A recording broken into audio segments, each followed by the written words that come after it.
Hey, Eric, welcome back to The Cross TV with your boy, The Cross. You already know. Let's take this bop. We're going to be in California. This is a weird one here.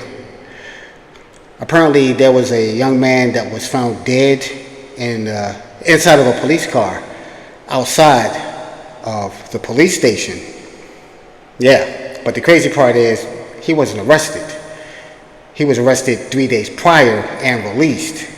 So how did he wind up in the back of a police car outside of a police station dead? Well, let's find out what the family has to say.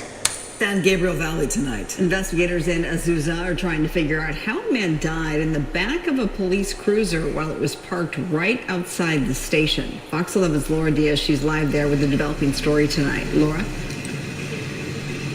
Yes, Marla and Christine, as you can see, dozens of people are still assembled here in Azusa. They are family members, loved ones of the deceased, very emotional this evening. They claim that they have not been able to get sufficient answers out of the police department. Here's what they had to say earlier this evening. Young. Eric just celebrated his birthday last week. We don't know what took place here, you know.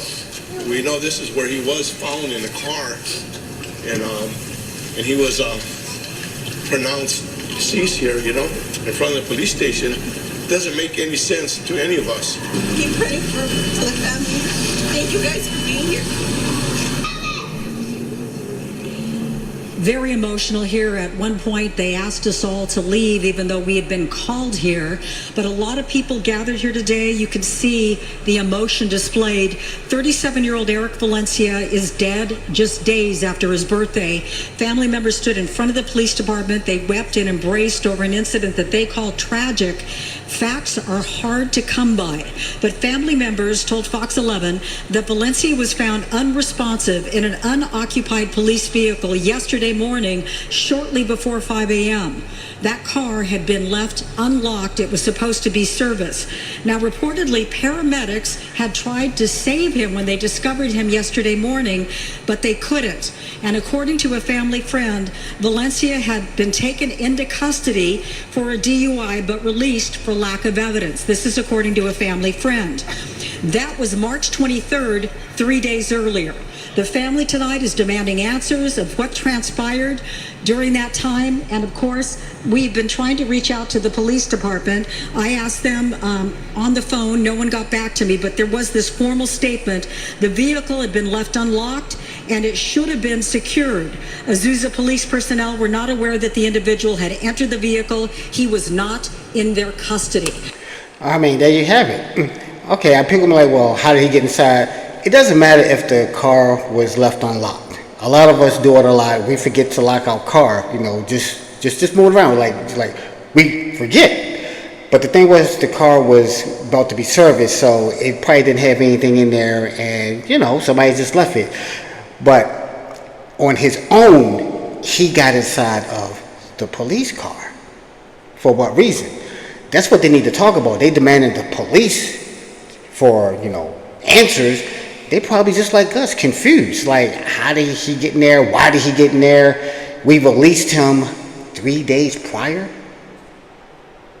So that's really all the police department has had to say. I can tell you right now as we come back live that actually I think this crowd has grown.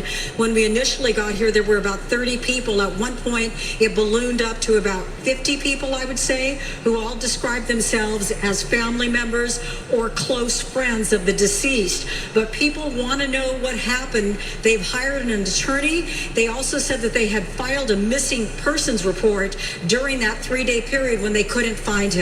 But a lot of emotion here and people upset about what transpired. Laura Diaz reporting live from Azusa, sending it back to the studio. So, Laura, with this attorney that they've hired, are they feeling like they're getting any kind of response, answers? Are they talking at least with the police department, hearing from somebody? Well, you know, Christine, I tried to get the telephone number for that attorney, and I got a very hostile response. It's been a high level of emotion here, from people crying and upset to screaming at us to leave and, you know, unhappy about our presence here. So, I mean, all that right there just don't make sense. They called them there, you know, the news crew get there, then they yell at them to leave. they say they have an attorney. Most people want this to be out there. It's like, talk to our attorney, let our attorney talk to you, but they respond by being hostile. Make it make sense. I never actually spoke to an attorney. I would certainly like to speak to this person, but just a high level of emotion and not able to secure as many facts as I'd like to be able to share with you. So the victims' family and friends aren't happy with media coverage at this point. No, they asked us to leave several times, and then at one point, the woman who did give us a few words there, she said, "Pray for us," walked over to the camera crews and then said, "Look, I'm just really upset. We're really upset." And we told her that, we certainly understood her grief. We were actually trying to get the family story out, but it was difficult to do without anybody going on the record. So at that point, they allowed us to take the cameras a little closer, but still we were not mic'd up, so it's very difficult to hear. And she said a few words and that was it. But the emotions kind of run hot and cold here. I really don't think at this point that they're sure that they even want us here, but they did say a few words. I mean, there you have it. I mean, even the news crew is befounded. They're trying to figure out too. It's like, y'all want answers. Y'all demanding answers, but y'all not giving us answers. So it sounds like there's a lot to this situation. And this story is going to be going fast, so we're going to be tapping in to find out what's going on. Like, why did he wind up back 3 days later? Was he upset? Was he going to try to get back, for arresting him? Yeah, there's a lot that we need to find out. But as always, thanks for tuning in with your boy The Cross. Until next time, I'm out.